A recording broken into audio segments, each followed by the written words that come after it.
Bismillahirrahmanirrahim. Assalamualaikum warahmatullahi wabarakatuh.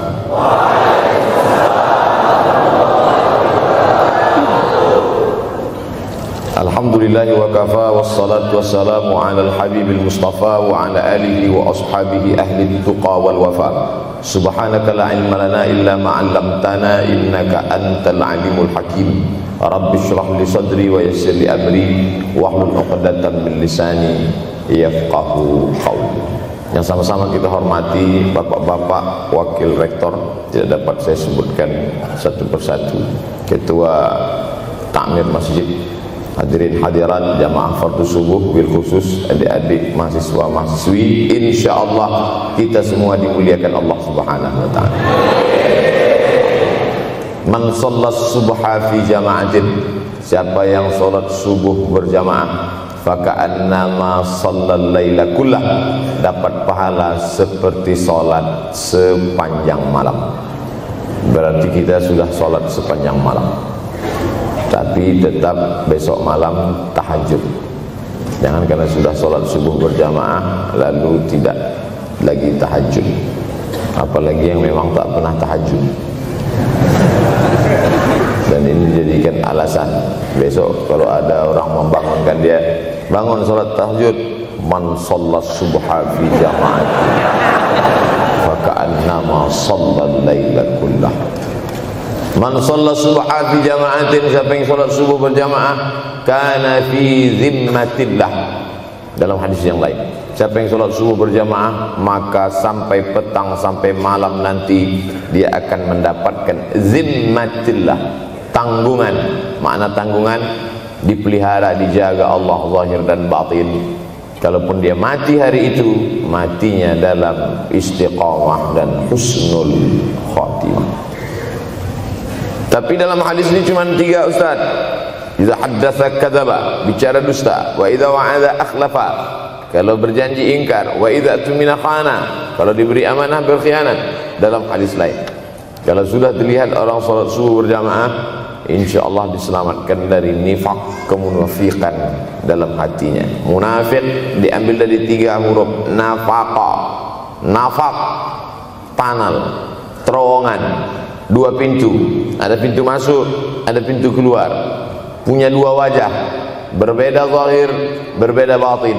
Tapi salah satu tanda adalah pada sholat subuh. Mudah-mudahan Allah menyelamatkan kita dari sifat munafik. Makanya perempuan-perempuan kalau mau dapat suami yang selamat dari munafik, inilah dia pasukan sholat subuh ini. Selesaikan aja dulu 8 semester.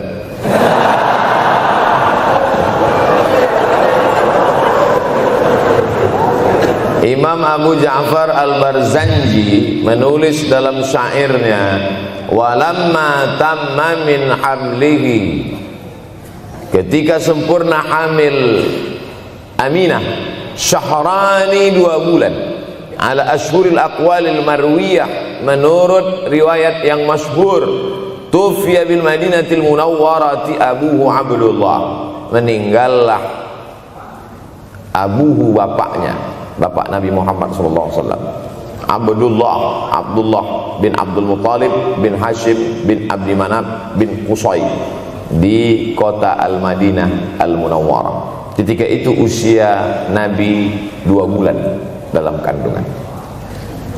Setelah itu Nabi SAW pun lahir, dibesarkan dalam peluk cium kasih sayang Aminah. Lalu kemudian pada usia lebih kurang 4 tahun dibawa lagi ziarah ke makam ayahnya. Dan dalam perjalanan pulang dari ziarah itu meninggal pula Aminah. Apa pelajaran yang ingin diambil dari kematian ayah dan ibu Nabi ini? Banyak analisa sesuai dengan ilmu orang masing-masing. Bagi psikolog yang katanya pengaruh akal manusia itu dipengaruhi 4, maka kata mereka manusia ini berpikir itu dipengaruhi oleh pertama ayah, yang kedua ibu, yang ketiga bacaan, yang keempat lingkungan. Maka Allah ingin membersihkan Nabi Muhammad sallallahu alaihi wasallam dari 4 ini. Apakah akal Nabi Muhammad itu dipengaruhi oleh ayahnya? Tidak, karena dia tidak sempat bertemu. Apakah Nabi Muhammad SAW itu akalnya dipengaruhi oleh ibunya? Tidak, karena 4 tahun sudah meninggal dunia. Apakah Nabi Muhammad SAW itu dipengaruhi oleh bacaannya? Tidak, karena Nabi tidak bisa membaca. Walladzi ba'atsa fil ummiyina rasulan minhum. Allah yang mengutus dia kepada umat yang ummi, la yaktub wa la yaqra, tak menulis dan tidak membaca. Minhum, dan dia bagian dari mereka, dia juga tidak bisa tulis baca. Apakah Nabi Muhammad SAW itu dipengaruhi oleh lingkungannya? Tidak, karena di lingkungannya zina begitu bebas, tipu muslihat, dan dia tetap dengan jati dirinya bergelar Al-Amin, orang yang paling amanah menurut para psikolog. Tapi ada analisa lain. Mengapa ayahnya meninggal ketika dia berusia 2 bulan dalam kandungan, dan belum sempat pula dia mendapatkan kasih sayang seorang ibu? Di situ pula dia meninggal dunia, ibunya saat dia berusia 4 tahun. Maka salah satu analisanya adalah Allah ingin menjaga Nabi Muhammad SAW tidak sempat durhaka pada ayah dan ibunya, karena orang yang durhaka tak layak menjadi Rasul utusan Allah Subhanahu wa ta'ala. Makanya sehebat-hebatnya bapak Nabi Ibrahim bernama Azar. Apa kata Azar? Wa idh qala Ibrahimu li abihi Azara. Ingatlah ketika Ibrahim berkata kepada bapaknya Azar, atattakhidhu asnaman alihah. Mengapa engkau menjadikan berhala ini sebagai Tuhan, wahai bapakku Azar? Apa jawab Azar? La illam tantahi, kalau kau tidak berhenti menceramahi saya, la arjumannaka, aku lempar engkau pakai batu. Wahjurni maliya, tinggalkan aku untuk waktu yang sangat lama. Pergi sana, kata Azar. Apa jawab Nabi Ibrahim alaihissalam? Salamun alaika, selamat untukmu wahai ayahku Azar. Aku akan memohonkan astaghfirulaka rabbi, memohonkan ampun kepada Allah dosa-dosamu supaya diampunkan Allah. Innahu kana bi hafiyya, sesungguhnya Allah amat sangat sayang dan mengabulkan doa-doa. Nabi Ibrahim sempat bertemu dan tidak melawan. Tapi Nabi Muhammad SAW beda dengan Nabi Ibrahim. Allah buat Ibrahim tidak melawan, tapi ayahnya menjadi durhaka kepada anak. Sedangkan Nabi Muhammad SAW dua-dua dan dijaga Allah Subhanahu wa ta'ala. Nabi Muhammad dijaga sehingga tidak sempat durhaka kepada Abdullah dan Aminah, dan Allah pula menjaga Abdullah, menjaga Aminah, sehingga tidak sempat menyakiti manusia yang paling mulia, Nabi besar Muhammad sallallahu alaihi wasallam. Saya tidak memilah-milih nabi-nabi, karena kita memang tidak boleh la nufarriqu baina ahadim mir rusuli. Kita tidak boleh membeda-bedakan antara satu nabi dengan nabi yang lain. Lalu yang membedakan itu siapa? Allah Subhanahu wa ta'ala. Dari cara panggilnya saja berbeda. Kalau Nabi Adam dipanggil Allah, ya Adam uskun anta wa zawjukal jannah. Nabi Yahya dipanggil Allah, ya Yahya khudhil kitaba biquwwah. Nabi Isa dipanggil Allah, ya Isa inni istafaituka 'alan nas. Tapi Nabi Muhammad sallallahu alaihi wasallam, Allah tidak pernah manggil dia ya Muhammad. Allah panggil dia dengan 2 sebutan. Pertama, ya ayyuhar rasulu balligh, wahai rasul. Dalam panggilannya yang lain, ya ayyuhan nabiyyu jahidil kuffar. Bukan kita yang membedakan, Allah yang membedakan cara panggilan untuk Muhammad sallallahu alaihi wasallam. Begitu juga dengan berdoa. Kalau Nabi Musa alaihissalam, dia yang berdoa, Rabbis shrahli sadri, lapangkan dadaku, wa yassirli amri, mudahkan urusanku. Tapi Nabi Muhammad tidak berdoa, Allah langsung memberi. Apa kata Allah? Alam nashrah laka sadrak. Apakah belum kulapangkan dadamu? Wa rafa'na laka dzikrak, kami angkat beban. Alladzi anqadha dhahrak, yang membebani pundakmu. Belum dia berdoa, sudah dikabulkan Allah, karena janji Allah kepada dia, wala saufa yu'tika rabbuka fatarda, apapun yang kau mau akan kuberi. Salah satu penyebab Allah memberi apa yang dimau sebelum meminta adalah kalau tidak pernah durhaka kepada orang tua. Oleh sebab itu judul yang diberikan kepada saya, Ustaz Abdul Somad, nanti tabligh akbar di kampus Universitas Ahmad Dahlan, apa temanya?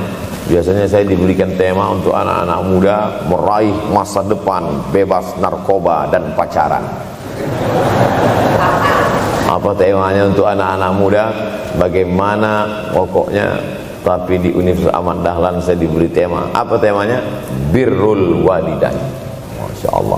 Saya bilang alhamdulillah, untung saya nggak dikasih tema birruz zaujatain. Artinya apa?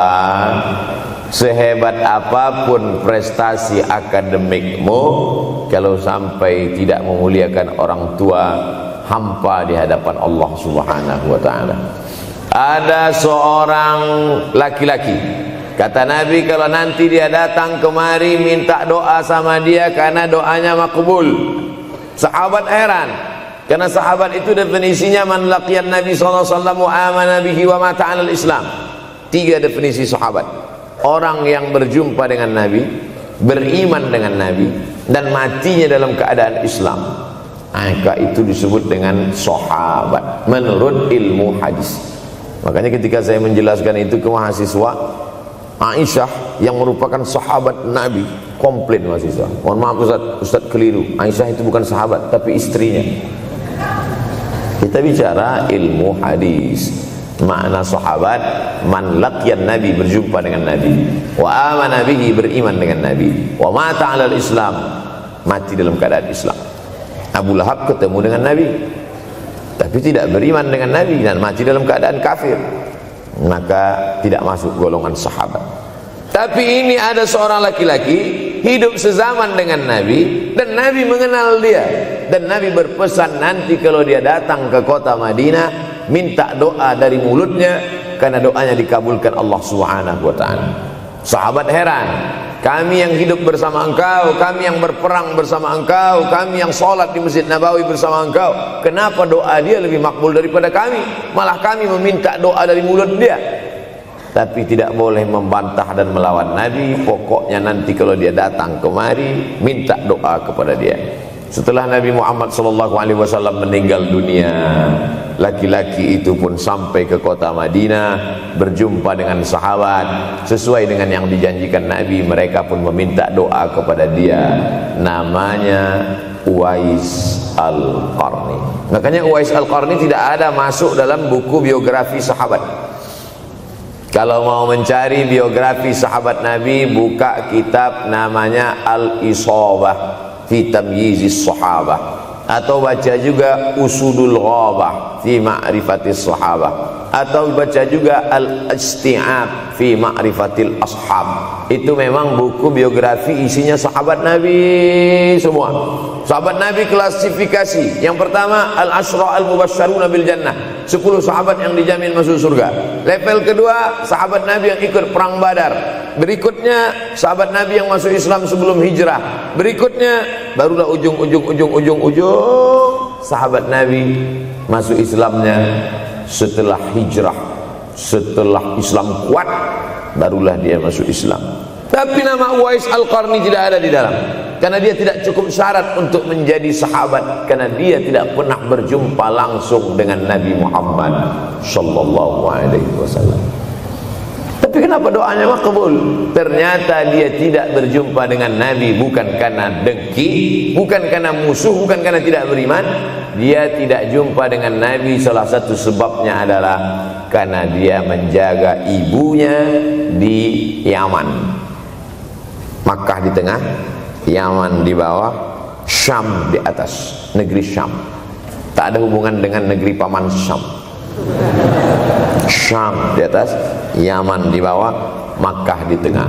Liila fi Quraisy, perjalanan orang Quraisy. Ila fihim rihlatash shita'i was-shaif, perjalanan syita musim dingin, shaif musim panas. Musim dingin mereka ke Yaman, musim panas mereka pergi ke negeri Syam. Kenapa dingin ke Yaman? Karena Yaman ini kalau musim dingin tidak terlampau dingin, salju tidak turun. Kalau pergi ke negeri Syam, salju turun. Palestina, Yordania, Suriah, Lebanon. Suriah, Lebanon ada salju. Maka musim panas Nabi pergi ke negeri Syam, karena kalau musim panas di Yaman panas sekali. Sedangkan ke negeri Syam panasnya tidak seberapa. Perjalanan orang Arab Quraisy ini diceritakan Allah, di negeri Yaman itulah tempat kampung Uwais Al-Qarni.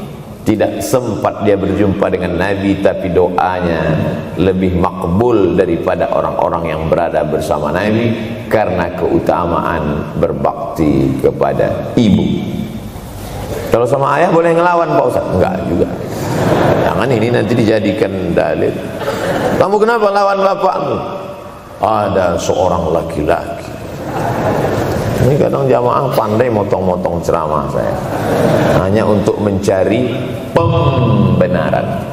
Sedangkan kita ngaji ini mau mencari kebenaran. 1000 dalil bagi orang untuk mencari kebenaran, tapi ada 1001 hujjah untuk orang yang suka mencari pembenaran. Nah, jadi kalau saya bicara tentang ibu, sesungguhnya ayah sudah masuk. Karena tanpa ayah kita juga bukan apa-apa dan bukan siapa-siapa, walaupun jatah ayah sepertiga, sedangkan ibu lebih daripada itu. Man ahaqqun nas bi husni suhbati, siapa orang yang paling layak mendapatkan baktiku ya Rasulullah? Ummuka. Summa man, siapa lagi? Ummuka. Summa man, siapa lagi? Ummuka. Summa man, abuka. Itu yang menyusun itu Nabi SAW, bukan saya. Itu makanya ibumu, ibumu, ibumu, bapakmu. Kenapa Nabi 3 kali? Kenapa Nabi menyebut laki-laki 1 kali, perempuan 3 kali? Karena ibumu mengandung, ibumu melahirkan, ibumu menyusukan. Siapa yang mau dapat 3 kali? Coba yang 3 ini. Mengandung, melahirkan, menyusukan. 3 ini belum bisa dilakukan oleh laki-laki dimanapun. Adapun merubah wajah sudah bisa. Makanya ada lady boy, wajah lady, betis boy. Tapi untuk mengandung tidak bisa.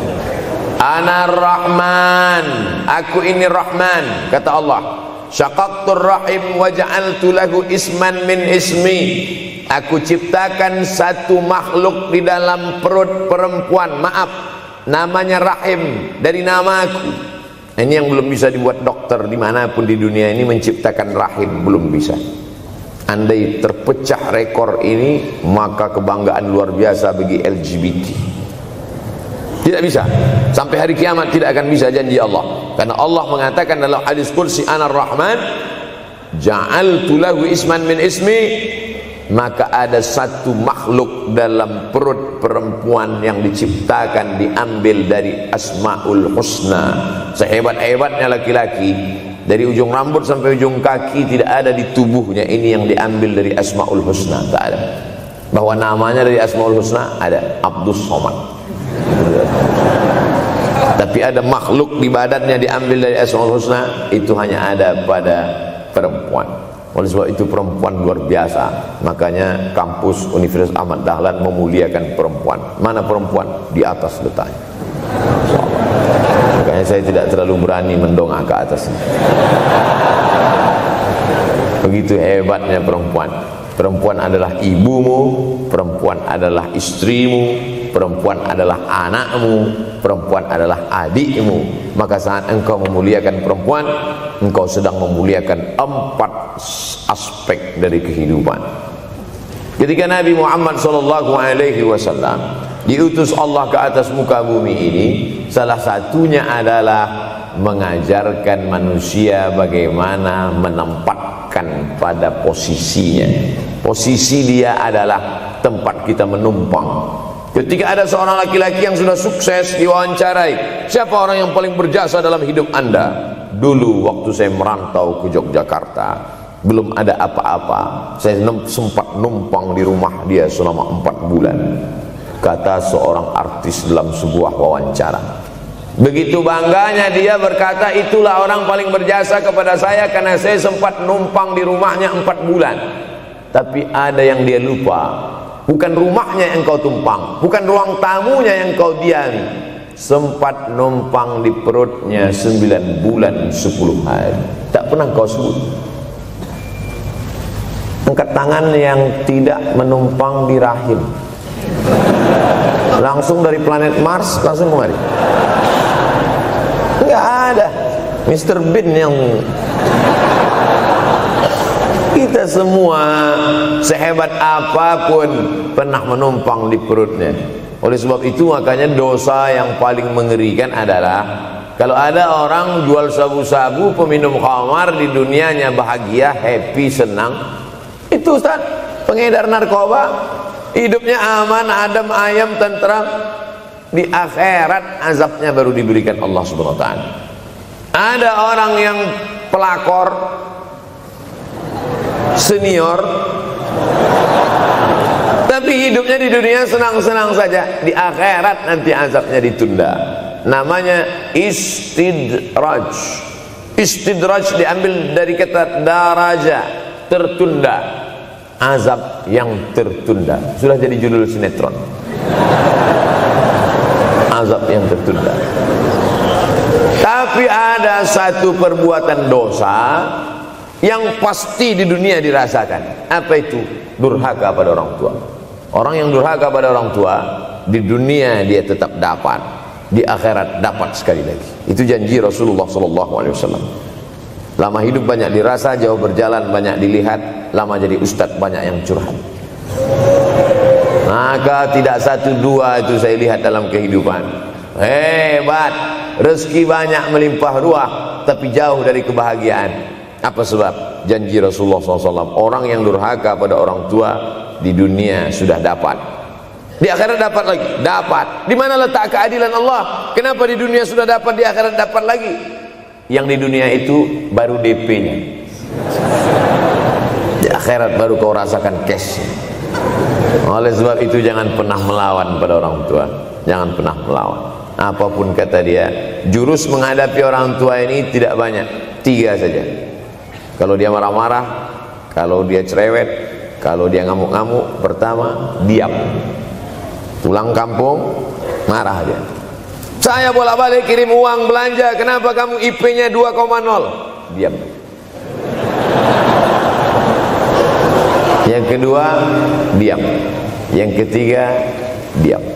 Kalau belum bisa membahagiakan, jangan susahkan dia. Kalau belum bisa menunjukkan prestasi, jangan susahkan hatinya. Jangan sampai belum ketemu dengan wajah kita pun dia sudah susah hati. Baru nama kita muncul di HP-nya, kumat darah tingginya. Bunyi handphone dia lihat nama kita di situ, langsung berubah detak jantung. Karena ternyata bukan nama kita di situ dia buat. Siapa? Troublemaker. Oleh sebab itu jangan susahkan orang tua. Saya tidak ujuk-ujuk langsung jadi ustadz. Saya sempat jadi mahasiswa terlama di dunia. Saya kuliah di Mesir tahun 1998 sampai 2002. 4 September 1998 menginjakkan kaki di Kairo. November pulang tahun 2002. Tidak pernah sekalipun saya menyusahkan orang tua saya. Tak pernah saya minta uang pada mereka. Sampai almarhumah emak saya bertanya, kau makan apa di sana? Makan nasi, saya bilang. Dari mana dapat uang? Beasiswa saya cukup, Mak. 162 pon. 50 untuk makan, 50 untuk rumah, tinggal 62. 20 dibagi lagi untuk ongkos, 20 untuk buku, 20 disimpan, mana tahu demam sakit gak ada uang. Sampai pulang. Sampai akhirnya dia kasih tanya, gimana caranya ngirim uang supaya nanti di akhirat kalau Allah bertanya, pernah gak ngirim uang? Pernah. Ya, saya tak mau menyusahkan.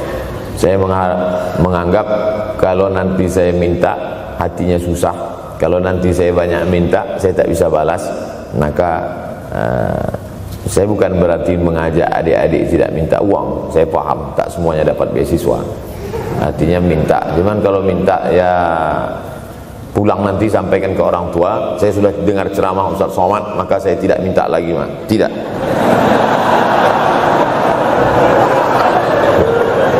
Tapi tolong dirapel setahun sekali aja. Kalau mau merasakan bagaimana sayang mereka, coba hilangkan sayangnya itu agak 1 bulan, 2 bulan, 3 bulan, itu baru terasa. Karena sifat manusia ini kalau sudah tidak ada baru terasa. Judul lagu Roma. Kalau dia masih ada di depan mata kita, masih dekat dengan kita, kita merasa dia biasa-biasa saja. Tapi kalau dia sudah tidak lagi ada, itu barulah. Oleh sebab itu coba kalau mau merasakan, kasih tahu dia, Papa, Mama, untuk biaya kuliah saya 1 semester ini tolong jangan kasih dulu. Saya mau jual koran dulu, saya mau kerja di Dorsmir dulu, saya mau kerja loper dulu, saya mau susah-susah dulu. Seketika saat kita tahu susahnya itu, tetes peluh keringat, air mata, di situlah baru kita tahu, oh ternyata perjuangan mereka ini luar biasa. Saya tidak bicara ceramah saja, tapi dalam kehidupan saya pribadi dulu saya laksanakan, saya pernah buat, saya pernah kerjakan. Tapi tidak saya rencanakan itu, saya harus begini, tidak. Memang bagian dari takdir hidup. Mungkin tidak minta uang itu karena jauh ke Mesir. Kalau seandainya dekat, sering juga minta. Memang dikondisikan saya untuk terbang jauh ke Mesir, lalu kemudian setelah jauh itu tidak meminta, tapi kemudian setelah pulang berjumpa, sempat bersama orang tua. Bulan Maret 2019 kemarin baru meninggal dunia ketika saya sedang ceramah di Madura, Pulau Madura, diundang oleh sahabat saya, kakak kelas di Mesir dulu, Dr. Fauzi Tijani. Dan pagi itu rencananya mau ziarah ke makam Kiai Khalil di Pulau Madura. Begitu mau ziarah langsung dapat SMS segera pulang karena orang tua meninggal dunia. Akhirnya saya langsung ke airport Surabaya dan langsung pulang. Sebelum malam sudah tiba pemakaman. Artinya apa? Penyesalan panjang, kenapa tidak mencium tangan orang tua, kenapa tidak. Karena saya pikir masih lama ya. Ini satu kekeliruan. Di mana-mana selalu saya sampaikan, jangan pernah berpikir usianya masih lama walaupun dia sehat. Karena sehat walafiat, tidak ada kurang satu apapun. Masih lama. Ternyata apa yang terjadi? Berangkat hari Sabtu, hari Ahad tausiah, hari Senin pagi, tanpa sebab, tanpa penyakit. Oleh sebab itu kalau masih hidup orang tuamu di rumah, pulang. Tapi jangan ini jadikan alasan. Besok enggak masuk kelas, kemana? Pulang semua.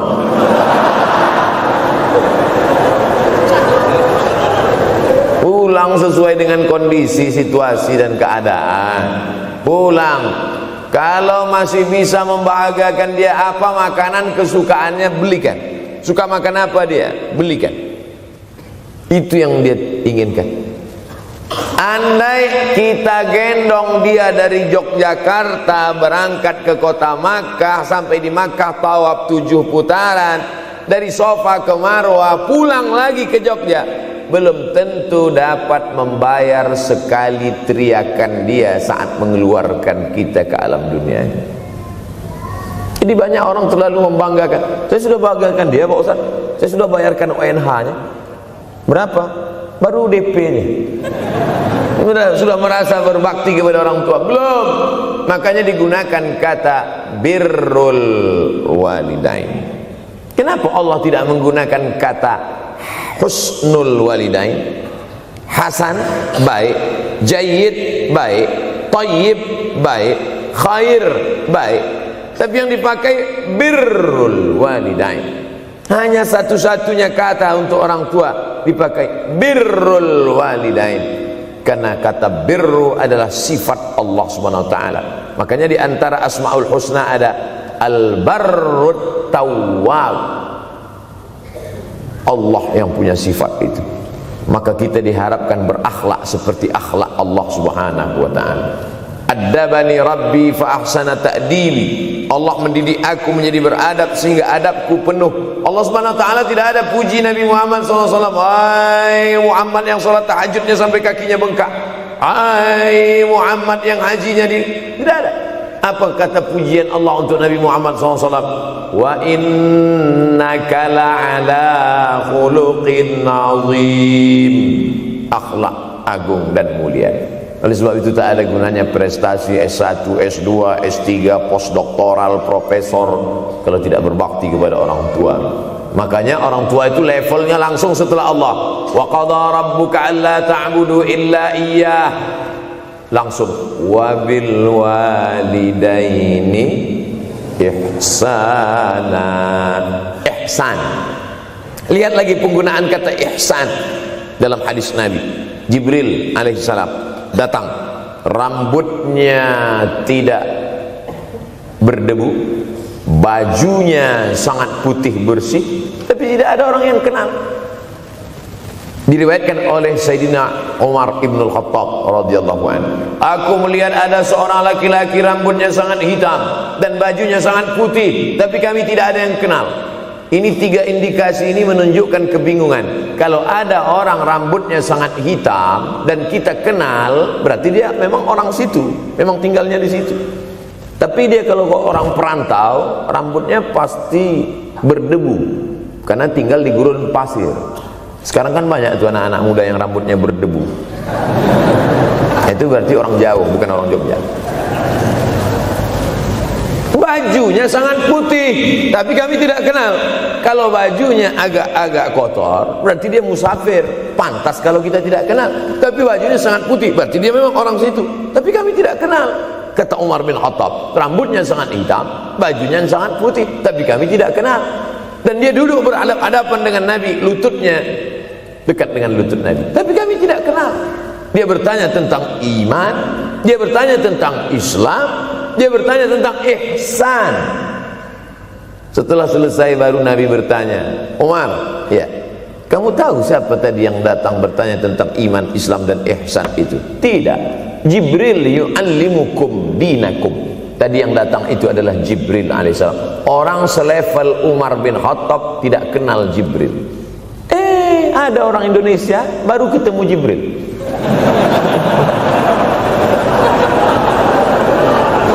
Umar bin Khattab kalau lewat di suatu jalan, kalau Umar bin Khattab lewat jalan Sudirman, maka setan lari ke jalan lain. Ini ada orang satu perjalanan sama setan, ngaku kenal dengan Jibril alaihissalam. Makanya kalau baca hadis, satu hadis tapi analisa dari hadis itu banyak sekali. Umar tidak kenal dengan Jibril kecuali setelah Nabi Muhammad SAW yang bercerita mengenalkan. Dari mana Nabi tahu? Nabi dapat wahyu dari Allah Subhanahu wa ta'ala. Tapi ada analisa lain. Apa maknanya? Allah menggunakan kata ihsan untuk orang tua, Nabi menggunakan kata ihsan untuk Allah. Ihsan untuk Allah, anta'budallaha ka'annaka tarah, kau sembah Allah seakan-akan engkau melihat dia. Fa illam takun tarah, kalau kau tidak bisa melihat dia, fa innahu yarak, sesungguhnya dia yang selalu melihatmu. Tidak pernah putus ihsan. Ihsan Allah kepada kita, tidak pernah putus pengawasan Allah. Bagaimana ihsan kita kepada orang tua? Tak pernah putus bakti walaupun dia sudah meninggal dunia. Makanya kita tetap membaca walaupun dia sudah masuk liang lahat, jam 2 malam bangun, Rabbil firli wali walidayya warhamhuma kama rabbayani shaghira. Ada seorang sahabat Nabi namanya Sa'ad. Sa'ad sudah jadi bahasa Indonesia. Banyak juga orang Indonesia laki-laki sifat Sa'ad. Orangnya Sa'id, artinya bahagia. Sa'adah, kebahagiaan. Jenenge sapa? Sangadah. Itu dari bahasa Arab. Sa'adatun, bahagia. Datanglah seorang laki-laki bernama Sa'ad menjumpai Nabi sallallahu alaihi wasallam. Ya Rasulullah, wahai Rasulullah, ummi matat, ibu saya sudah meninggal dunia. Afa atasaddaqu anha, kalau saya bersedekah kira-kira pahalanya sampai apa tidak untuk almarhumah ibu saya? Kata Nabi, tasaddaq, silakan engkau bersedekah. Ayu sadaqatu afdal, sedekah apa yang paling afdal? Saqiyul ma, memberi air minum. Memberi air minum, niatkan untuk almarhum almarhumah, kata Nabi, tasaddaq, silakan sedekah. Langsung tanpa pikir panjang, apa kata Sa'ad? Idzan ahfiru bi'ran, kalau begitu saya gali sumur sekarang juga, sumurnya saya wakafkan dengan niat almarhumah. Oleh sebab itu, yang orang tuanya sudah meninggal dunia, pulang dari sini jangan gali sumur, cukup telepon, assalamualaikum, sumur bor. Cari pondok pesantren yang kesulitan air, pergi ke kaki-kaki gunung, orang mencari air, satu jerigen mikul 5 km jalan. Di situ tempat minum lembu, kerbau, di situ juga mereka mengambil air. Cari, galikan, mengalir air sumur untuk mereka, mengalir pula sampai ke liang lahatnya. Itu bakti kita. Pulang dari sini, cari pondok pesantren, panti jompo, panti yatim. Assalamualaikum Bapak pimpinan yatim, saya lihat ini kamar mandinya sedikit, orang ngantri banyak, keran air tidak ada. Gimana ini? Berapa lagi yang perlu sumur bor di sini? Kami perlu kira-kira 5. Insya Allah. Bapak mau bantu? Enggak, nanya-nanya aja. Nih, ini akan menolong di hadapan Allah Subhanahu wa ta'ala. Tapi kalau dia masih hidup, masih ada, senangkan hatinya. Pulang dari Universitas Ahmad Dahlan Yogyakarta dengan membawa selembar kertas. Apa itu? Transkrip nilai semester ini IP 4. Siapa yang tidak bangga orang tua? Saya pulang dari Mesir, saya bawa ijazah LC. Satu lagi ijazah dari Maroko, MA. Ini mak, ijazah LC MA. Saya lihat dia nampaknya tak bahagia. Karena dia dulu waktu saya kecil nyuruh saya, kamu mesti doktorandus. Itulah cita-cita ya dia yang tidak sampai. Saya mesti doktorandus. Di mana mau mencari titel doktorandus sekarang? LCMA. Saya bilang, mak, ini LCMA ini lebih hebat dari doktorandus. Artinya apa? Bahwa menyenangkan hati orang tua itu ketika hati dia terbuka, bahagia, disitulah pintu-pintu rezeki itu terbuka. Turun barokah-barokah itu. Buah kalau matang itu dijolok, jatuh. Dan menjatuhkan rahmat Allah itu, membuka pintu-pintu langit, mengetuk pintu-pintu rahmat dan ridha Allah dengan ridha orang tua. Makanya kata Nabi, ridha Allah fi ridhal walidain. Kalau Allah ridha, maka semua yang kau mau dia berikan. Orang kalau sudah ridha itu artinya senang. Orang kalau sudah senang, semua dia kasih. Apa yang ada di tangannya, itu dia berikan. Tadi malam sampai di hotel, datang seorang jamaah, buka cincinnya. Cincin paling dia sayang, dia kasih ke saya. Laki-laki. Nah nih Ustaz Somad, ambil. Duduk saya tadi, duduk, datang anak muda, dia lihat saya tak pakai sorban, dikasihnya sorban. Cuman akadnya belum jelas apa ngasih atau pinjam, Allah. Orang kalau sudah senang hatinya, semua dia kasih. Begitulah orang kalau sudah dapat ridha Allah Subhanahu wa ta'ala. Kita baru berharap dapat ridha Allah. Makanya habis salat subuh selalu diajarkan, raditu billahi rabba, aku ridha engkau sebagai Rabbku ya Allah. Apakah Allah ridha terhadap kita? STJ, status tak jelas. Cara mendapatkan ridha Allah, pancing dengan ridha orang tua, senangkan hatinya, terbuka pintu rezeki. Makanya sulit hidup kita, sempit. Dari kerut kening kita udah kelihatan. Kenapa?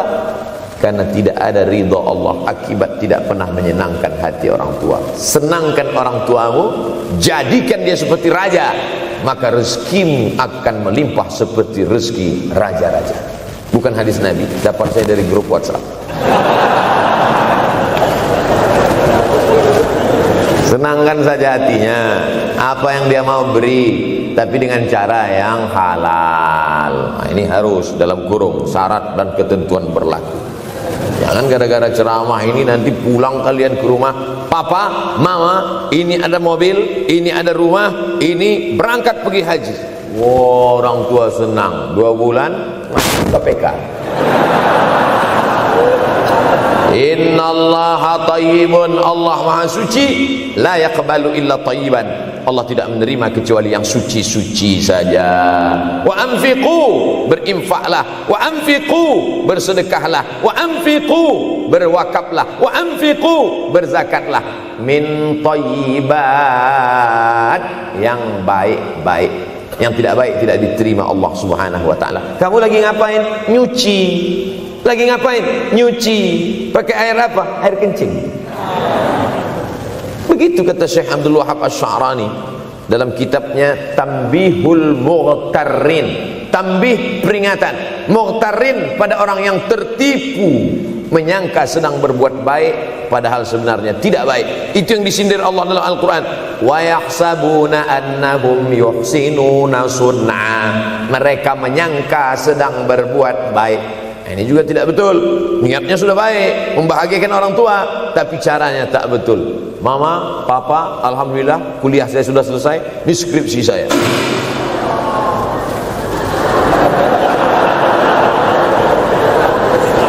Masya Allah. Bayangkan kalau kiamat tiba-tiba terjadi. Begitulah agaknya terkejutnya kita. Kiamat terjadi tapi belum sempat berbakti kepada orang tua. Dosa belum sempat meminta maaf. Silap dan salah berapa kali kita kencing di kainnya yang bersih. Berapa kali dia tidak jadi tahajud gara-gara kita menangis dari Isya sampai subuh. Pakai pengawet nangisnya. Tapi kita tak pernah sadar itu. Kita menganggap kita di dunia ini dibesarkan angin. Kita menganggap kita ini bangsawan, bangsa yang hidup di awan. Berapa kali dia tidak jadi sholat duha gara-gara kita kencing. Berapa kali nasi yang sudah mau disuap masuk ke mulutnya tak jadi. Bahkan dia tidak makan sama sekali. Dan berapa kali makanan dia belikan hanya untuk susu, hanya untuk menyenangkan kita. Pernah kita balas. Dan dia tidak pernah minta balas itu. Oleh sebab itu siapa yang mengingatkan? Abdul Somad diberikan judul berat ini. Judul yang paling berat ceramah tentang orang tua, tentang ibu, tentang ayah. Jarang saya mau menerima judul-judul pengajian. Ini pun dikasih tahu setelah sampai di sini. Maka saya belok-belokkan dikit. Ini air mata udah mau menetes, belokkan. Nanti kalau saya nangis di sini, siapa yang ceramah kalau saya nangis? Oleh sebab itu maka yang orang tuanya masih ada, beruntung dan bertua, bawakan dia rumah makan. Ada sahabat saya namanya Ustadz Lukman di Pontianak, bukan Kuntilanak. Mereka punya program namanya Bawa Ibu ke Rumah Makan. Keren nama programnya. Bawa orang tua ke rumah makan. Nanti hari libur adik-adik anak-anakku sekalian libur, bawa ayah bawa ibu ke rumah makan. Ketika Ustadz Lukman cerita itu ke saya, Ustadz Somad, kita punya program baru nih. Apa nama programnya Ustadz? Bawa ibu ke rumah makan. Alhamdulillah Ustadz Lukman, seluruh rumah makan di Pekanbaru tempat tinggal saya itu semua sudah saya bawa emak almarhumah saya. Saya bawa sup tunjang, saya bawa rendang, saya bawa goreng ayam, saya bawa goreng puyuh, saya bawa. Cuman ada rumah makan ular sawah itu yang tak saya bawa singgah. Lain dari itu sudah saya bawa. tak ada penyesalan dalam hati, senangkan hatinya. Apa pakaian yang dia suka. Orang tua itu tidak minta yang besar, asal ada sih. Pulang dari Yogyakarta sampai ke rumah, ini tadi ada nampak sedikit tanda terkenang, kalau banyak makan sendiri. Ketika dia senang melihat itu, bahagia hatinya, nampak senyum di tepi bibirnya, pada saat itulah rahmat Allah terbuka, pada saat itulah ridha Allah datang. Mengapa sulit mencari pekerjaan, mengapa payah mencari penghidupan? Salah satu yang mempersempit ridha Allah itu adalah karena tidak berbakti kepada orang tua. Oleh sebab itu maka judul tema yang diberikan birrul walidain, berbakti kepada orang tua, bahagiakan. Ini ada juga ini anak-anak yang sudah sukses ini, papa, mama sudah meninggal, papa jangan risau, silakan terbang ke Yogyakarta, ada adik di sana, silakan terbang ke Surabaya, ada kakak di sana, silakan terbang ke Kuala Lumpur, ada keluarga di sana, jangan hiraukan. Kata bapaknya, kalian terbangku saja kalian pikirkan, kemana aku hinggap tak kalian pikirkan. Ada sebagian orang ketika ibunya meninggal dunia, marah dia, mengamuk dia anggap kebahagiaan itu sudah hilang, padahal membahagiakan orang tua dua-dua adalah tanggung jawab kita. Kalau dua-duanya sudah tidak ada Pak Ustadz, masih ada keluarga, al-khalah bimasabatil saudara ibu, kakak ibu, adik ibu, sama seperti ibu, sambung lagi silaturahim, buat dia senang, buat dia bahagia. Man ahabba yubsatalahu fi rizqihi, siapa yang mau lapang rezekinya, wa yunsa'alahu fi asarihi, dipanjangkan umurnya, falyasil rahimahu, hendaklah dia menyambung tali silaturahim. Saya ceramah di satu kota. Sampai di kota itu saya melihat rumah besar, megah, mewah, seperti istana. Cuman saya segan mau nanya, nggak mungkin saya tanya, Pak, ini hasil dari apa? Saya tengok, saya ngangguk. Kawan-kawan saya yang ikut di situ seperti ngelihat kucing semuanya. Mantap. Setelah duduk, makan, habis makan, minum, habis itu Sohibul Bait yang punya rumah pun cerita. Ustadz Abdul Somad, iya Pak. Dulu ini hanya bambu-bambu yang dikasih daun, yang dikasih terpal. Tempat apa Pak? Tempat ibu saya buat pengajian. Setiap tahun dibuat begitu. Pasang tiang-tiang kayu, pasang terpal, daun-daun, pengajian ramai. Sampai akhirnya saya berkata, Bu, pengajian kita hentikan saja, stop. Saya tidak sanggup lagi pasang tenda, pasang terpal ini. Tapi akhirnya apa kata ibu saya, nanti setelah saya tidak ada, pengajian ini terus kamu buat. Allah bukakan pintu rezeki Ustaz Somad. Inilah yang terjadi sekarang. Saya belikan orang tua saya itu rantai, saya belikan gelang, saya belikan cincin. Bulan depan saya datang, sudah nggak ada lagi. Mana gelangnya Mak? Nggak ada. Mana rantainya Mak? Nggak ada. Mana cincinnya? Nggak ada. Kemana? Itu kan emas mahal. Sudah saya jual. Untuk apa? Untuk bersedekah ke fakir miskin. Rupanya gelangnya, rantainya itu habis dia berikan sedekah fakir miskin. Tobatkah si bapak untuk berbakti? Tidak. Bulan depan dia belikan lagi. Sampai akhirnya diberikan Allah balasan melimpah ruah. Ternyata ini rahasia dari keberhasilan hidup, karena menyenangkan hati orang tua. Saya tak sebut nama, saya tak sebut lokasi, tapi yang mau berkunjung nanti saya kasih lokasi tepatnya. Saya kasihkan nanti alamat dari Google, saya kasih, supaya melihat secara nyata. Kalaulah rezeki itu hanya diberikan kepada orang yang bersungguh-sungguh, pergi pagi pulang petang, peras keringat banting tulang, maka tentu yang kaya itu adalah sapi yang membajak dari pagi sampai sore. Kalaulah kekayaan, keberhasilan itu diberikan yang paling pandai memanjat, maka tentu yang kaya itu monyet. Tapi Allah berikan kepada siapa yang dia ridhai. Dan penyebab ridha Allah itu adalah karena orang tua yang senang hatinya. Yang sempat durhaka, tidak sempat minta maaf, meninggal dunia dia sudah, apa boleh buat? Kau sudah booking seat di neraka. Yang sudah sempat durhaka, tidak sempat minta maaf, meninggal dunia gara-gara dia pecandu narkoba, pemabuk, pezina, mati orang tua dalam keadaan susah. Berapa kali saya ketemu ibu-ibu selesai pengajian, pergi saya ke tempat parkir, ibu tua 70 tahun menangis. Ibu nangis kenapa bu? Anak saya Pak Ustadz. Kenapa dia? Disuruhnya saya jual tanah. Mama jual tanah. Untuk apa mama megang tanah? Udah tua aja pun jual.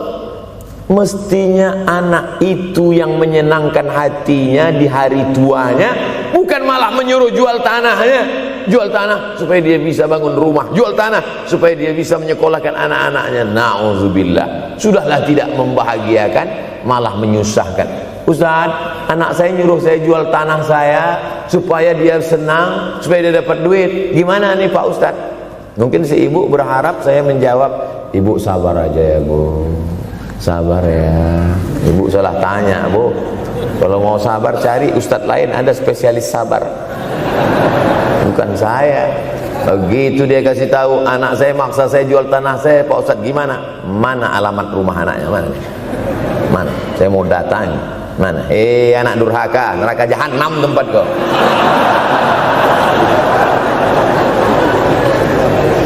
Tak mau dia ngasih alamat. Rupanya dia takut nanti anak saya malah marah sama saya, Pak Ustadz. Saya kasihan. Mudah-mudahan Allah berikan kekuatan pada ibu. Tapi cerita ini bukan satu dua contoh kasus. Ternyata zaman sanggup memperkarakan pengadilan hanya karena sebatang pohon kayu. Atau cuma saya yang dapat berita aja? Adik-adik ada juga dapat kiriman itu. Sanggup memperkarakan sebatang pohon kayu. Padahal kalau kau jual semua kebunmu itu, belum tentu dapat menebus. Datang seorang laki-laki mengadu kepada Nabi Muhammad SAW. Ya Rasulullah, ini bapak saya ini kurang ajar sekali. Bapaknya kurang ajar. Diambilnya harta saya ya Rasulullah. Gimana ini ya Rasulullah?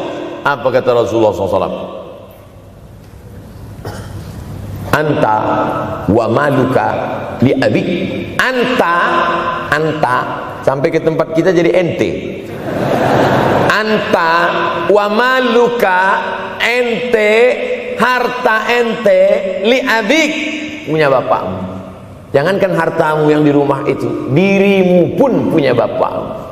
Nabi membela, seolah-olah Nabi berkata, apa yang diambil itu belum ada apa-apanya dibandingkan melepuh kulitnya untuk memberikan engkau sesuap makanan yang halalan thayyibah. Orang yang durhaka pada orang tuanya, insya Allah anaknya juga akan durhaka kepada dia. Oleh sebab itu maka jangan pernah durhaka. Kalau sempat durhaka lalu kemudian meninggal dunia dia, Pak Ustaz, sudah meninggal pun tetap masih bisa berbakti. Pertama dengan doa, kedua dengan sodakoh. Kalau kebetulan rezeki banyak sodakoh. Kalau tidak ada rezeki melimpah, doa.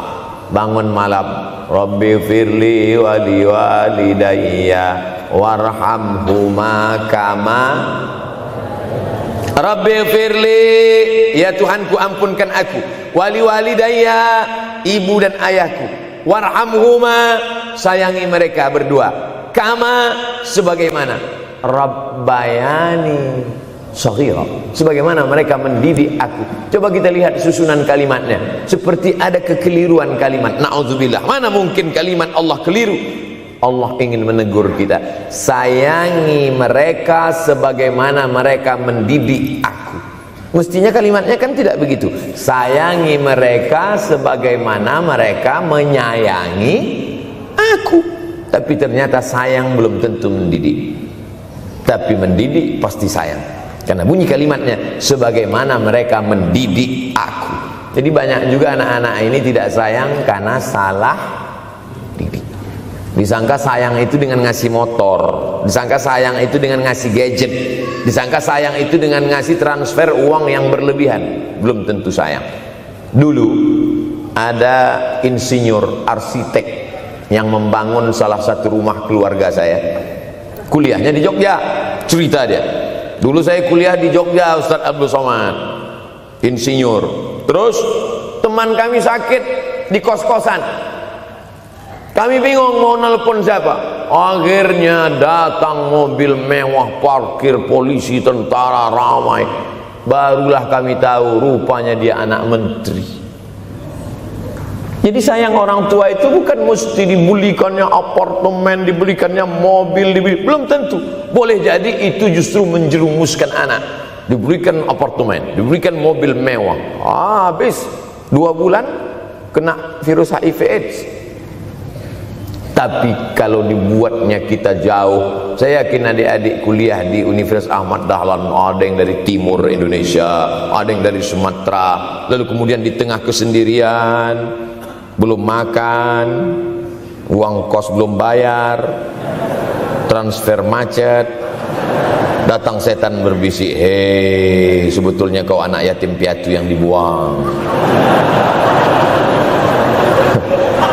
Bukan, orang tuamu bukan tidak sayang, dia hanya sedang ingin mendidik supaya engkau menjadi anak yang mandiri. Maka nanti kalau sedang duduk termenung gitu, tiba-tiba datang bisikan, pergilah cari jembatan, terjunlah. Maka saat itu katakan dalam hatimu, lawan, hei setan. Orang tuaku sayang kepadaku, dia hanya ingin supaya aku mandiri. Ada orang tua yang salah didik kepada anak-anak, sampai mengikat tali sepatu pun anak tidak pandai. Baru mau mengikat tali sepatu, sudah diikatkan. Baru mau makan, sudah disuapkan. Akhirnya anak tidak punya keberanian untuk hidup. Harta dia punya, uang dia punya, materi dia ada, satu yang dia tidak punya, tidak ada mental. Tapi anak-anak, adik-adik Universitas Ahmad Dahlan adalah orang yang punya keberanian untuk hidup. Betul? Yang di hadapan saya ini, siapa yang tidak punya keberanian hidup? Ini yang jam 5:30 masih belum hidup lagi. Ada ini tidak punya keberanian untuk hidup, hidupnya terlambat. Tapi mahasiswa Universitas Ahmad Dahlan punya keberanian untuk hidup. Bahkan mungkin dia lebih dulu hidup daripada saya. Lebih dulu bangun dia tadi. Alhamdulillahillazi ahyana ba'da ma amatana wa ilaihin nusyur. Tengok jam. Oh, rupanya masih jam 1, tidur lagi. Saudara yang dimuliakan Allah Subhanahu wa taala. Maka my life, my adventure, hidup saya adalah petualangan saya. Ini yang mau kita harapkan, berani menghadapi tantangan. Ada orang yang menganggap hidup ini ya simpel-simpel aja lah Pak Ustaz. Tapi ada orang ingin hidup ini penuh dengan perjuangan. Sama seperti makanan. Ada orang simpel aja, nasi, kecap, telur rebus, dah cukup. Tapi ada orang mau ada goreng ayamnya, ada rendangnya, ada supnya, ada tom yamnya, ada lengkap semua. Begitu juga hidup ini. Ada orang yang simpel aja, ambil goreng ikan, makan. Tapi ada satu lagi enggak, pergi naik mobil sampai ke tepi hutan, naik motor, habis itu nyewa speedboat sampai di tengah laut mancing, ujung-ujungnya ikan juga. Yang dia nikmati bukan ikannya, tapi yang dia nikmati adalah proses untuk mendapatkan ikannya. Faham? Itu enaknya ngomong sama mahasiswa. Coba kalau yang masyarakat biasa, kita udah capek cerita, selesai ada pertanyaan, Ustaz maksudnya tadi apa ya? Aduh, capek gitu. Saya terus terang kalau ceramah di depan mahasiswa ini bangkit semangat saya lagi. Ini sekarang rasa-rasa umur 24. Tapi begitu nanti sudah mulai agak jauh dari mahasiswa, balik 42 lagi. Nah, makanya saya senang kalau diundang ke kampus-kampus. Saya kalau di Jogja diundang di kampus terus, walaupun nggak semua nerima.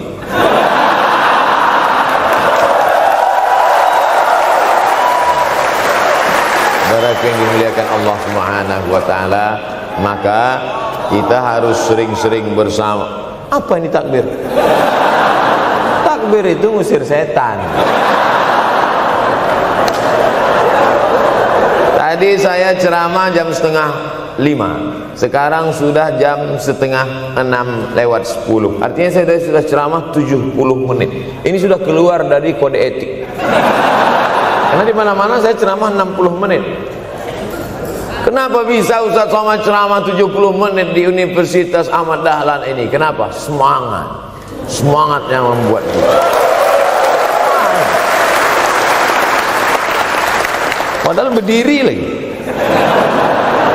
tahan, belum sarapan lagi, tahan. Artinya apa? Yang membuat kita kuat itu bukan materi, bukan makanan, tapi semangat. Maka jangan sempat kehilangan semangat. Bangkitkan semangat. Semangat terus. Semangatnya apa? Semangat ingin membahagiakan orang tua. Kalau lupa, tulis. Biasanya mahasiswa ini kan suka lupa. Tulis di dinding kamar. Semangat bahagiakan calon mertua.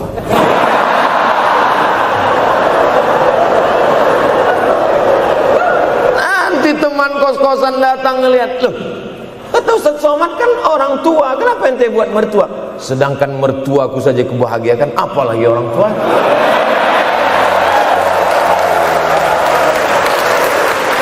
Begitu hebatnya. Cuman kadangnya kita hanya mendapat ini hanya di sinetron-sinetron saja. Real nyatanya di mana? Datanglah ke Universitas Ahmad Dahlan. Jadi hidup ini harus ada target yang mau dicapai. Banyak orang targetnya nggak benar. Saya ingin menjadi orang yang punya kepribadian, Pak Ustadz, rumah pribadi, mobil pribadi. Target bahagiakan orang tua. Gaji pertama kalau kerja nanti umroh. Oh gitu, Ma, doakan. Nanti kalau aku kerja insya Allah gaji pertama nanti memberangkatkan umroh. Syukur-syukur nggak usah diomongkan dulu, kasih surprise, senang. Mama, ayah, ini gaji pertama. Dia buka, tengok 700.000.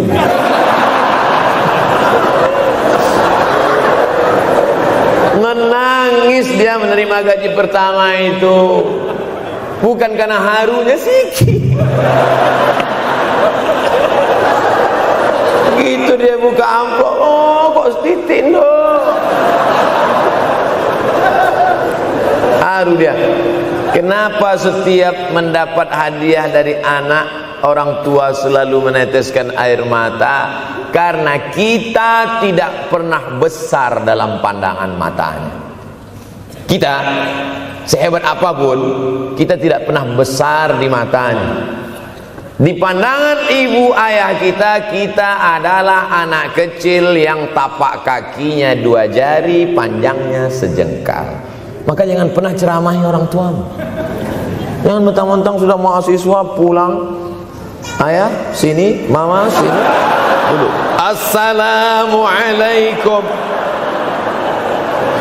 Bisa. Karena kita tidak pernah besar di mata orang tua. Kita tetap kecil. Walaupun kamu sudah menikah, sudah punya istri, sudah punya anak, kau tetaplah anak-anak dalam pandangan dia.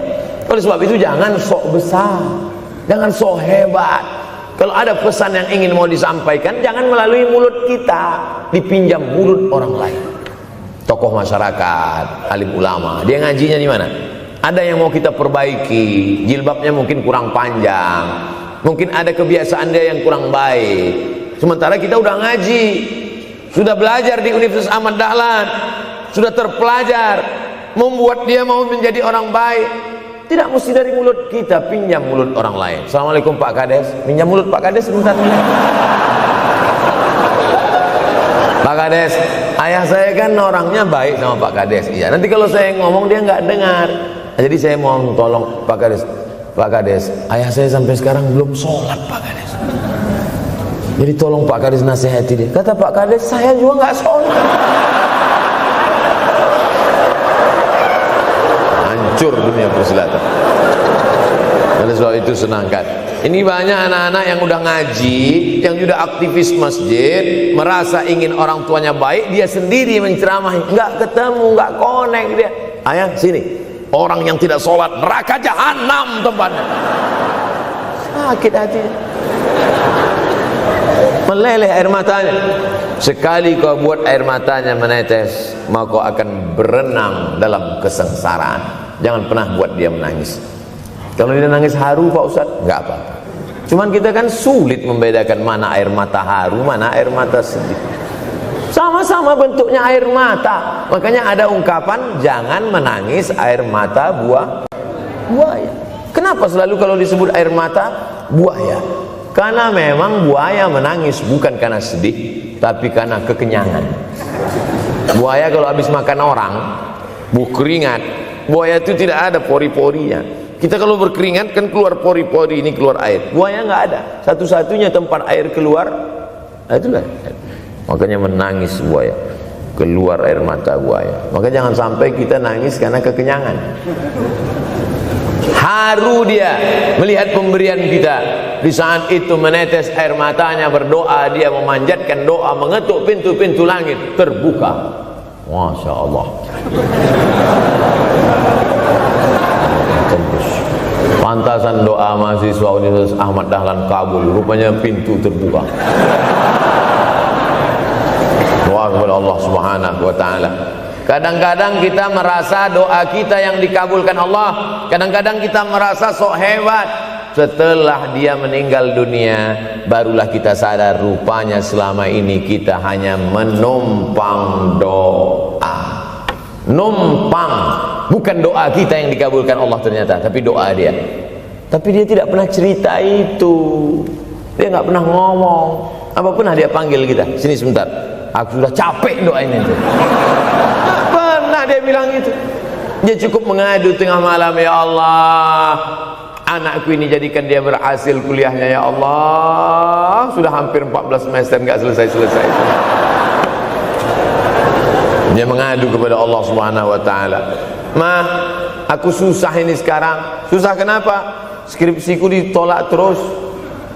Pembimbing kemarin itu mempersulit terus. Berdoa dia tengah malam, "Ya Allah, lapangkan hati pembimbing itu supaya anakku cepat, ya Allah. Kalau enggak, matikan dia, ya Allah." Kabul, 2 hari setelah itu meninggal. Tapi kita tidak bisa request. Oleh sebab itu maka banyak-banyak dekatkan kepada orang tua, senangkan. Saya ceramah di Malaysia, dibawa jamaah ke mall. Ustaz Samad, esok kita tak ada tazkirah, tak ada tausiah.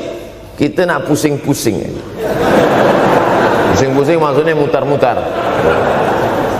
Pergilah kami ke mall. Sampai di lantai atas saya lihat anak-anak muda nyuapin orang tua. Ada restoran mahal, mewah. Itu kabarnya kalau mampir di restoran itu makan, itu banyak yang nangis melihat harganya.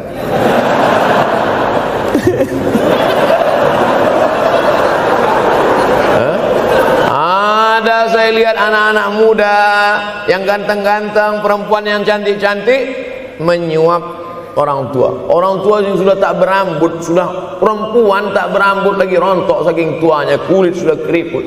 Duduk, didorong pakai kursi roda, dibawa ke mall, sampai di situ diberikan restoran tercanggih, termahal, dia sendiri yang menyuapkan makanan. Ternyata bagi saudara-saudara kita Tionghoa, salah satu mengundang berkah menyenangkan orang tua. Itu keyakinan mereka. Kok kenapa ente kasih makan? Ya oke lah. Ajaran kita mengajarkan tapi kita tak amalkan. Ketika tetangga, kawan, sahabat kita mengamalkan, rezekinya melimpah, baru kita heran. Dia kok kaya lah? Iyalah, dia kan punya tuyul. Tuyul mana bisa bawa duit banyak? Nih keberkahan. Oleh sebab itu, jangan cuma sekedar ngaji-ngaji aja. Pulang dari sini, kalau memang tinggal di Yogyakarta atau di luar nanti pas liburan, sisihkan uang, bawa dia ke mall, bawa dia ke restoran, senangkan hatinya, bawa dia jalan-jalan. Cuman tetap juga yang logis. Kalau dia udah tua, janganlah dikasih kacang goreng. Sesuaikanlah, agar-agar kasih. Enggak perlu dikunyah. Kiri kanan gol, kiri kanan gol. Orang tua bawa kasih kacang, menyiksa itu. Saudara yang dimuliakan Allah Subhanahu wa taala, kenikmatan yang terbesar adalah ketika orang tua masih ada bersama kita. Kalau sudah tak ada, nanti saat Idul Fitri, Allahu Akbar, Allahu Akbar, Allahu Akbar, la ilaha, barulah menetes air mata. Mama. Saya kalau sudah menengok orang menangis terlalu berlebihan mengenang orang tua, ini pasti ada, kalau bahasa kampung kami, something wrong. Ada sesuatu ini, karena orang kalau sudah habis tumpah, dia tidak akan menetes lagi. Tumpahkan kasih sayangmu itu sampai habis ludes, dia tidak akan menetes lagi. Tak ada penyesalan, karena semua sudah kita berikan. Kalaupun menangis hanya tetesan kasih sayang. Tapi kalau sampai mencakar dinding, mama, ini pasti. Saya kalau ada orang yang menyesal sampai mencakar dinding, mau saya antukkan aja kepala yang gede. Dulu waktu hidup kenapa enggak opti? Sekarang udah mati baru kau menangis ya? Senanda. Nah, tapi tentu sesuai kemampuan kita, karena kata Allah, la yukallifullahu nafsan illa usaha. Allah tidak membebani orang lebih dari semestinya. Ustaz ceramah sampai jam berapa ini? Sampai jam 6 insyaallah. Saya mau lengkapkan. Jam kita sama tuh. Oh, sama. Jam 6. Jam 6 maka saya ceramah 90 menit nanti di Universitas Ahmad Dahlan.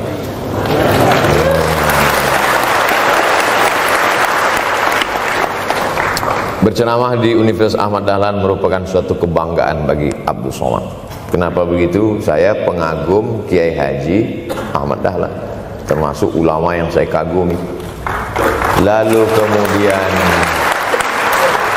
apa kekaguman di antara kekaguman Ustadz terhadap Kiai Haji Ahmad Dahlan? Beliau punya keberanian untuk melawan arus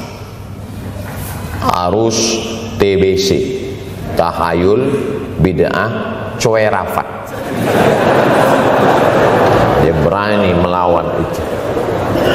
Dan akhirnya, dan beliau tidak membangun ketokohan. Tidak yang dibangkitkan itu Ahmad Dahlannya, tapi yang dibangkitkan itu metodenya. Yang dibangun itu relnya. Sehingga nanti kalau kereta apinya lapuk, tetap akan ada kereta api baru yang lewat di rel ini. Ini yang dibangun. Dan akhirnya sampai hari ini saya sedang berada di hadapan kereta api yang baru. Ada Thomas.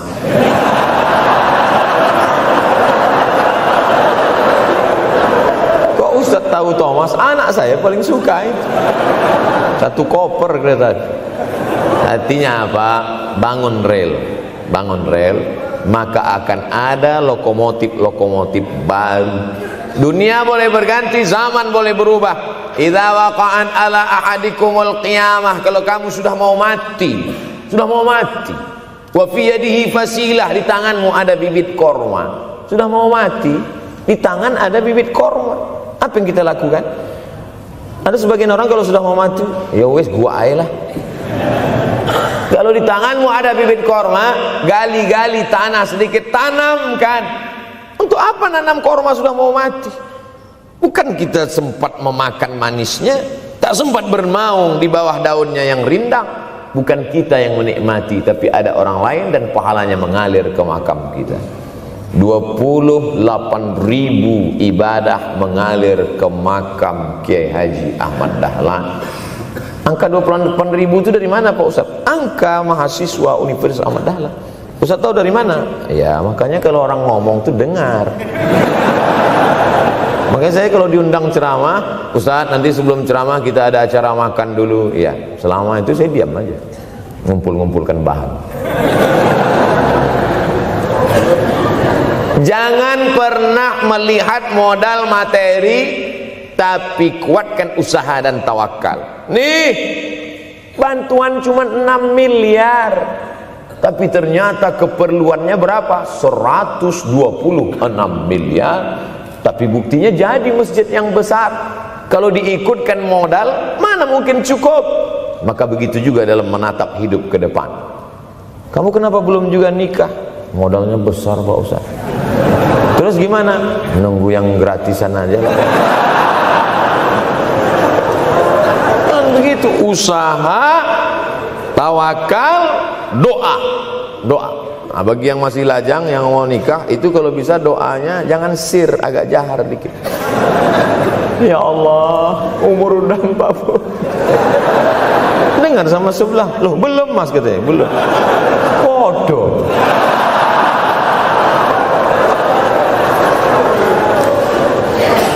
Kira-kira rezeki itu Allah yang ngatur atau kita yang ngatur? Allah. Makanya di antara Asmaul Husna Ar-Razzaq, yang maha memberi rezeki. Kalau Allah yang mengatur, mungkinkah Allah menyia-nyiakan kita? Tidak.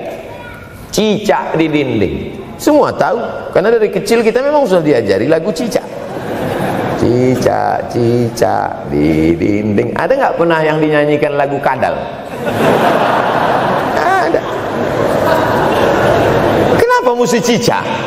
Coba tanya ibu kita yang dulu nyanyikan. Mama, kenapa cicak, Ma? Karena kalau buaya terlalu gede, nak. Kenapa cicak? Dia sedang mengajarkan kita bagaimana cicak dengan segenap kelemahannya. Cicak itu binatang yang lemah, hidupnya aja sungsang. Kita selalu berlawanan dengan cicak. Yang kata kita di atas, kata cicak di bawah. Tapi makanan cicak luar biasa. Apa makanan cicak? Helikopter, nyamuk. Cicak tidak bisa menggunakan tangannya, karena kalau dia pakai tangannya jatuh. Kadang pakai 4 aja jatuh. Selalu kan kejadian accident cicak jatuh. Cicak tidak pernah gunakan tangannya untuk makan, karena dia harus berpegang kuat. Apa yang dia pakai? Lidahnya dia pakai. Nyamuk yang dia makan. Helikopter habis dimakan oleh cicak. Siapa yang paling hebat? Nyamuk, makanannya darah. Nyamuk masih keluarga Dracula. Tapi Allah SWT mau mengajarkan jangan putus asa, gunakan potensimu, apapun yang terjadi gunakan. Ini sekarang banyak anak-anak muda nih kehilangan semangat. Kalau engkau kehilangan beras, masih bisa hidup 3 bulan. Kalau engkau kehilangan air, masih bisa hidup 3 hari. Tapi kalau kau kehilangan semangat, kau hanya hidup 3 detik. Tik, tik, tik, mati. Oleh sebab itu jangan sampai kehilangan semangat. Bahasa kitanya putus asa. Sampai dingin tuh lontong. Bukan karena ceramah terlalu lama, bukan. Sampai dingin itu sarapan pagi gara-gara mahasiswa. Ente kenapa? Galau Ustaz. SMS nggak dibalas, telepon nggak diangkat. La ilaha illallah Muhammad Rasulullah. Mahasiswa seganteng ini, sehebat ini, begitu cepat putus asa. Saya aja setua ini, sekurus ini, masih banyak yang mau. Lihat tuh komen-komen di Instagram, baca tuh komen-komen di YouTube. Ustadz, jadikan aku yang kedua ya. Masa kalian anak-anak muda gagah perkasa, bangkitkan semangatmu, takbir. Banyak yang belum ketemu jodoh. Saudara yang dimuliakan Allah Subhanahu wa taala, maka bangkitkan semangat. Tapi yang namanya semangat ini tidak bisa bangkit dengan banyak. Kita lihat orang bersemangat, pede, di depan orang pede luar biasa. Dia kok pede sekali? Pakai santai. Banyak juga yang semangat pede luar biasa, rupanya pakai jimat. Kita pede kita bukan karena sabu-sabu, bukan karena narkoba. Pede kita karena kita sudah serahkan semuanya pada Allah. Inna sholati wa nusuki wa mahyaya wa mamati lillah. At-tahiyatul mubarakatun sholawatun thayyibatun lillah. Tapi tetap satu. Jangan nanti mentang-mentang udah dengar ceramah saya at-tahiyatul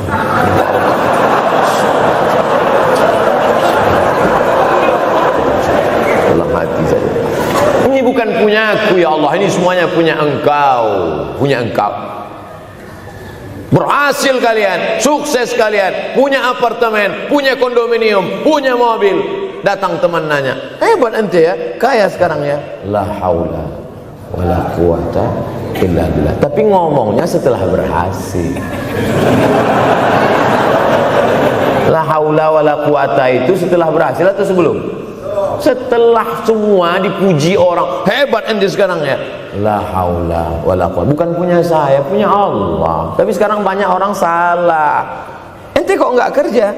La haula.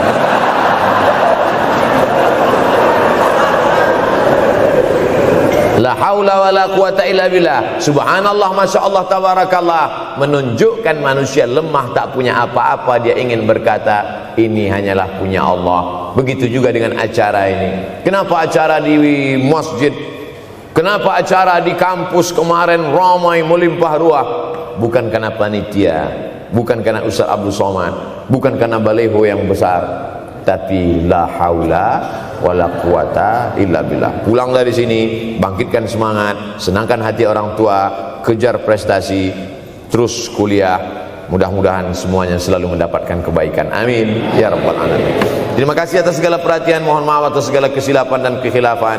Abdul Somad, hamba Allah yang fakir, mohon maaf. Berpisah kita di tempat ini, tapi kita tak pernah putus dalam persahabatan, karena kita selalu bersama, jauh di tempat, dekat di doa. Terima kasih. Wassalamualaikum warahmatullahi wabarakatuh.